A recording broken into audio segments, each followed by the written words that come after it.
तो अब हम लोग देखेंगे पाइथन का डेटा स्ट्रक्चर। डेटा स्ट्रक्चर का मतलब क्या होता है कि आप डेटा को किस तरीके से स्टोर करते हो और उस पर ऑपरेशंस करते हो, जैसे कि प्रोसेस करना, रिट्राइव करना, चेंज करना, ये सबको डेटा स्ट्रक्चर बोलते हैं। ठीक है, कि डेटा को आप किस तरीके से स्टोर करवा रहे हो और उसके साथ ऑपरेशन कर पा रहे हो। तो देखो, अभी अगर मैं आपको बोलूँ कि किस तरीके से आप डेटा स्टोर करवा सकते हो, तो आप क्या बोलोगे कि आप क्या करो, एक वेरिएबल बना दो। मान लो मुझे करना है डेटा स्टोर करना है, तो मैंने लिखा डेटा और यहाँ पे अपना नाम लिख दिया। तो ये एक तरीका हो गया डेटा स्टोर करवाने का तरीका, कि एक वेरिएबल बनाया, उसमें कोई भी डेटा स्टोर करवा दिया। लेकिन अगर मैं कहूँ कि एक से ज़्यादा नाम आपको एक साथ रखना है, तो आप कैसे करोगे? तो उसके लिए जो पाइथन में डेटा स्ट्रक्चर है, उसको हम लोग बोलते हैं लिस्ट। ठीक है, तो जैसे यहाँ पे क्या हुआ, एक नाम मुझे स्टोर करना था तो एक वेरिएबल बना लिया। मान लो एक से ज़्यादा नाम स्टोर करना है, तो मैं उसके लिए क्या बनाऊंगा, लिस्ट बनाऊंगा। तो लिस्ट का भी आपको नाम देना होगा, क्योंकि वो डेटा स्ट्रक्चर है तो उसका आपको नाम देना होगा, राइट। तो मान लो यहाँ पे हम लोग नाम देते हैं नेम्स, नाम का एक लिस्ट बना रहा है। ठीक है, मैंने एक नाम बनाया। लिस्ट बनाते कैसे हैं, स्क्वायर ब्रैकेट ओपन और क्लोज कर दो, ये लिस्ट बन चुका है। ठीक है, अभी हमारा क्या हुआ है, नेम नाम का एक लिस्ट बना है जिसके अंदर कुछ भी नहीं। इसके अंदर अगर हमें कुछ भी डालना है तो हम लोग क्या कर सकते हैं, यहाँ पे लिख देते हैं नेम्स में, मान लो मैं अपना नाम डाल देता हूँ। ठीक है, यहाँ पे कर देता हूँ अजीत, सेम, क्योंकि हम लोग अभी स्ट्रिंग डाल रहे हैं तो हम लोग क्या करेंगे, डबल कोट में यूज करेंगे। ठीक है, मैंने अजीत कर दिया। यहाँ पे अगर मुझे और कुछ भी डालना है, इंडिया, तो इंडिया डाल दिया।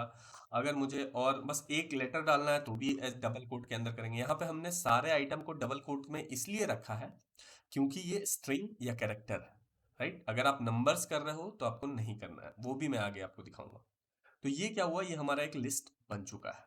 अब मैं आपको इसको प्रिंट करके दिखाता हूँ और इसका टाइप दिखाता हूँ। ठीक है, तो मैं यहाँ पे पहले करूँगा प्रिंट, और यहाँ करते हैं टाइप, और इसके अंदर डालते हैं नेम्स। ठीक है, और इसके नीचे हम लोग प्रिंट करा के देखते हैं नेम्स, कि नेम्स जब हम लोग लिखते हैं तो क्या प्रिंट होता है। मैं इसको रन करूंगा। अब देखो हमारे पास क्या आया, पहले आया ये देखो, क्लास लिस्ट। मतलब ये जो 5 नंबर लाइन पे हमें प्रिंट कराया, उसने प्रिंट किया ये क्लास लिस्ट। मतलब ये इसने बताया कि ये जो नेम्स नाम का वेरिएबल है, ये क्या है, लिस्ट है, राइट। और उसके नीचे जो 7 नंबर लाइन पे हमने प्रिंट करवाया है, वो देखो यहाँ पे हमारा एक लिस्ट बन के आ गया, विश्वजीत अजीत इंडिया ए। ठीक है, तो इस तरीके से आप लिस्ट बनाते हो और उसको एक्सेस करते हो, मतलब प्रिंट करवाते हो। अब मैं ये टाइप वाला कमेंट कर देता हूँ। अब इसकी जगह पे हम लोग यहाँ पे विश्वजीत ए अजीत ए इंडिया ए की जगह पे 1 2 3 4 ये भी स्टोर करवा सकते हैं, नंबर्स भी स्टोर करा सकते हैं। उसके लिए आपको कोटेशन में नहीं लेना है। अब मैं इसको रन कराऊंगा, देखो 1 2 3 4 प्रिंट हो रहा है, हो गया। यहाँ पे देखो प्रिंट हुआ। हम्म, यहाँ देखो मैं क्लीन करके दिखाता हूँ, 1 2 3 4 प्रिंट हो गया एक लिस्ट, राइट। और लिस्ट में आप नंबर्स और कैरेक्टर या फिर स्ट्रिंग, इन सबको मिक्स भी कर सकते हो। जैसे फॉर एग्जांपल मैं क्या करता हूँ, पहले ये हमारा नाम था। अब इसके बाद देखो, यहाँ तक हमने विश्वजीत अजीत इंडिया, ये क्या है, इतना क्या है, स्ट्रिंग्स है, और ये क्या है, एक सिंगल कैरेक्टर है। और इसके बाद हम लोग नंबर भी यूज कर लेते हैं, ये देखो। तो मैंने मिक्स भी कर दिया। ठीक है, अब देखो मैं रन कराऊंगा, ये सब सब आ गया, आ गया। तो आप ऐसे मिक्स भी कर सकते हो। ऐसा नहीं है कि सिर्फ लिस्ट नंबर्स का बन रहा है या सिर्फ उसका बन रहा है, किसी भी तरह का डेटा का आप पूरा लिस्ट बना सकते हो। अब आप लिस्ट के अंदर भी एक लिस्ट बना सकते हो। फॉर एग्जांपल मान लो मुझे क्या करना है, मार्क्स रखना है, 3 बच्चों का मार्क्स रखना है, 3 3 सब्जेक्ट का। ठीक है, तो मैं क्या करूंगा, मैं मार्क्स रखूंगा। पहले एक लिस्ट बनाया, देखो अभी क्या हुआ, एक नॉर्मल लिस्ट बना। अब इस लिस्ट के अंदर मुझे 3 लिस्ट और स्टोर करना है, तो आप लिस्ट के अंदर भी लिस्ट स्टोर कर सकते हो। तो उसके लिए आप लोग क्या करेंगे, यहाँ पे एक लिस्ट बनाया। जब भी आप स्क्वायर ब्रैकेट क्लोज ओपन कर रहे हो तो वो क्या हो रहा है, लिस्ट बन रहा है। तो मैंने क्या किया कि पहले एक लिस्ट बनाया, ठीक है, उसके अंदर 3 लिस्ट और बनाया। अब उसके अंदर जो भी आपको स्टोर करना है, मान लो मार्क्स स्टोर करना है 3 सब्जेक्ट का, तो हम लोग कर देते हैं। मान लो किसी का है 90 91 56, ठीक है, ये एक बच्चे का मार्क्स है। मान लो किसी का आया है 87 88 90, ठीक है, ये दूसरे बच्चे का मार्क्स है। ये तीसरे बच्चे का मार्क्स मान लो ऐसा है। ठीक है, तो यहाँ पे क्या हुआ, एक लिस्ट के अंदर 3 लिस्ट स्टोर है, राइट। तो ये सब भी यूज किया जा सकता है कि लिस्ट के अंदर भी आप लिस्ट स्टोर कर सकते हो। और यूज केस मैंने आपको बता दिया। मान लो आपको पूरे क्लास का सारे बच्चों का सारा सब्जेक्ट का नंबर स्टोर करना है, तो आप कैसे करोगे? ऐसे ही करोगे, आप लिस्ट बनाओगे, उसके अंदर सारे बच्चों के लिए एक एक लिस्ट रहेगा और उसके अंदर आप लिस्ट के अंदर सबका सब्जेक्ट का नाम नंबर रहेगा। ठीक है, तो आप क्या क्या कर सकते हो, एक नॉर्मल लिस्ट बना सकते हो जिसमें आप नंबर्स रख सकते हो, या फिर आप स्ट्रिंग कैरेक्टर रख सकते हो, या फिर दोनों को मिक्स करके भी रख सकते हो, या फिर लिस्ट के अंदर भी आप लिस्ट बना सकते हो। और ऐसा नहीं है कि लिस्ट के अंदर लिस्ट बना रहे हैं तो इसके आगे कुछ और ऐड नहीं कर सकते। आप यहाँ पे चाहो तो नॉर्मल जो आप स्टोर करते हो, मान लो मैं अपना नाम स्टोर करना चाहता हूँ, ये भी कर लिया, इसके बाद मैं कोई नंबर देना चाहता हूँ, वो भी कर लिया। अगर आपको इसको प्रिंट करके देखना है तो आप देखो, मैं मार्क्स प्रिंट करूंगा। ठीक है, यहाँ पे मैंने प्रिंट किया, देखो सब कुछ प्रिंट हुआ, कोई एरर नहीं आया। तो ऐसा नहीं है कि लिस्ट के अंदर जब आप लिस्ट नेस्टेड लिस्ट कर रहे हो तो उसके आगे कुछ और स्टोर नहीं कर सकते हो। बहुत मतलब बहुत ज़्यादा फ्लेक्सिबिलिटी है लिस्ट में पाइथन के, तो आप कुछ भी किसी भी तरीके से स्टोर कर सकते हो। राइट, बीच में लिस्ट डाल दो, आगे कर दो, पीछे कुछ भी आप जैसे मर्जी। मान लो इसके आगे यहाँ पे हम लोग कुछ और स्टोर करना चाहते हैं, इंडिया में कर देता हूँ। ठीक है, ये देखो, अभी भी मैं रन करूंगा, अभी भी ये रन हो रहा है। ठीक है, तो लिस्ट बहुत फ्लेक्सिबल होता है पाइथन का, तो आप किसी भी तरीके से अपने डेटा को स्टोर करवा सकते हो इसमें। अच्छा, अब हम लोग बात करते हैं कि दो लिस्ट को कंबाइन कैसे करते हैं। तो मैं इसको भी कमेंट कर देता हूँ। ठीक है, और मैं अब क्या करता हूँ, नेम और मार्क्स दोनों को कंबाइन करता हूँ। तो कंबाइन करने का तरीका क्या है, मैं यहाँ पे लिखता हूँ लिस्ट वन या लिस्ट वन। ठीक है, लिस्ट वन नाम का बनाया और इसमें कंबाइन करना है, मतलब दो लिस्ट को जोड़ना है, नेम्स वाला लिस्ट और मार्क्स वाला लिस्ट। तो आपको क्या लिखोगे, आप सिंपल यहाँ पे लिखोगे नेम्स प्लस मार्क्स। अब देखो, मैं अगर यहाँ पे प्रिंट करवाऊँ और लिस्ट वन जो हमारा कंबाइन करके बना है उसका नाम है लिस्ट वन। ठीक है, अब मैं इसको रन करवाता हूँ। अब देखो, ये सब कुछ कंबाइन होके आ चुका है, दोनों लिस्ट का कॉम्बिनेशन बन के आया है। राइट, तो इस तरीके से आप दो लिस्ट को जोड़ भी सकते हो। एक काम और हम लोग करके देखते हैं। मान लो आपको 0 से लेके 100 तक का सारा नंबर चाहिए, या 0 से लेके 20 तक सारा का सारा नंबर आपको चाहिए।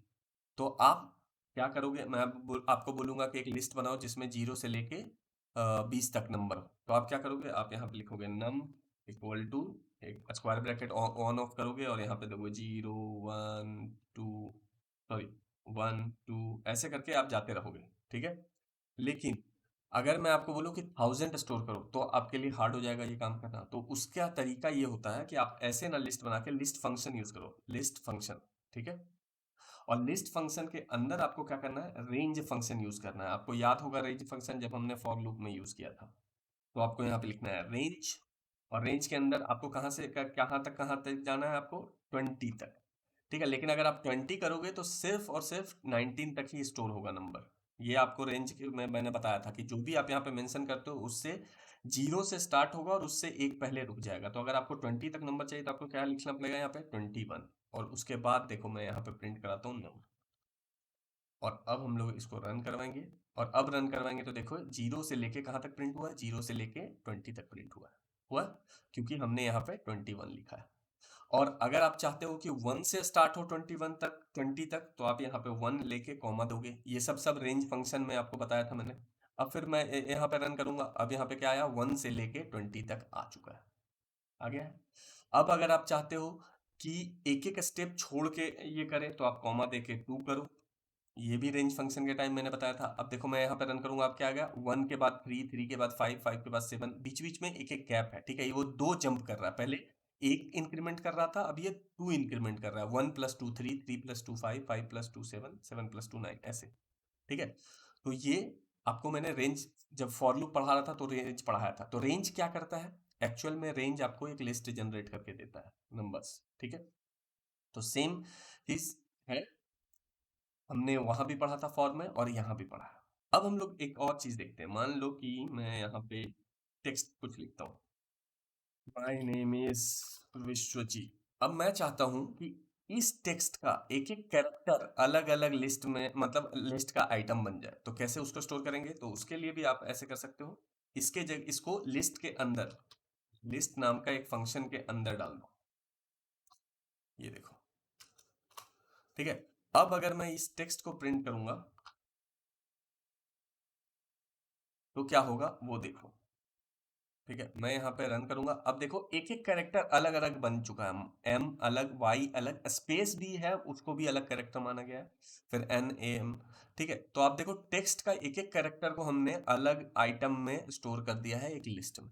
तो उसका तरीका क्या है, आपको लिस्ट फंक्शन यूज करना है और उसके अंदर जो भी टेक्स्ट आपको लिखना है लिख दो, उसका सारा एक एक कैरेक्टर अलग अलग आइटम बन जाएगा लिस्ट के अंदर। अब अगर मैं चाहता हूं कि लेंथ कैसे पता करें लिस्ट का, तो क्या करोगे आप, लिस्ट का लेंथ कैसे पता करोगे, तो उसके लिए आता है len नाम का फंक्शन, लेंथ नाम का फंक्शन। ठीक है, तो मान लो मुझे नेम्स वाला लिस्ट जो है इसका लेंथ पता करना है कि इसके अंदर कितने आइटम है। तो मैं यहाँ पे क्या लिखूंगा, प्रिंट के अंदर हम लोग एक लेन फंक्शन यूज करेंगे और इसके अंदर देंगे नेम्स। तो अब देखो ये प्रिंट करेगा 7 आइटम, ये देखो 7 आइटम है या नहीं नेम से, 1 2 3 4 5 6 7, तो 7 आइटम था, तो देखो यहाँ पे 7 आ चुका है। ठीक है, तो एक लिस्ट के अंदर कितने आइटम है इसको अगर आपको पता करना है तो आपको यूज क्या करना है, len नाम का फंक्शन, len नाम का फंक्शन यूज किया, उसके अंदर जो भी आप लिस्ट दोगे उसका आ जाएगा। जैसे यहाँ पे नम नाम का लिस्ट है तो उसको स्टोर कर दिया। अब ये जो फंक्शन है ये आपको नंबर रिटर्न करता है, तो आप उसको क्या कर सकते हो, कहीं स्टोर भी कर सकते हो। तो मान लो कि मैं स्टोर कर देता हूँ num अंडरस्कोर लेंथ। ठीक है, कि नम वाला जो हमारा लिस्ट है उसके अंदर कितना उसका लेंथ है, मतलब उसके अंदर कितने आइटम है। ठीक है, तो उसको अगर आपको प्रिंट यहाँ पे कराना है तो आप यहाँ पे बस आप इस वेरिएबल का नाम लिखोगे नम अंडरस्कोर लेंथ। ठीक है, अभी मैं प्रिंट करूंगा, अभी आया 10 आइटम। ठीक है, आ चुका है। तो जब भी आपको किसी लिस्ट का लेंथ पता करना है तो आपको कौन सा फंक्शन यूज करना है, len, लेंथ वाला फंक्शन। उसके अंदर आपको उस लिस्ट का नाम दे देना है, वो एक इंटीजर रिटर्न करेगा कि जितने आइटम होंगे, उसको आप डायरेक्ट प्रिंट भी करा सकते हो और किसी वेरिएबल में स्टोर भी करा सकते हो। हमने इस वेरिएबल में स्टोर करवाया और उसके बाद उसको प्रिंट करवाया।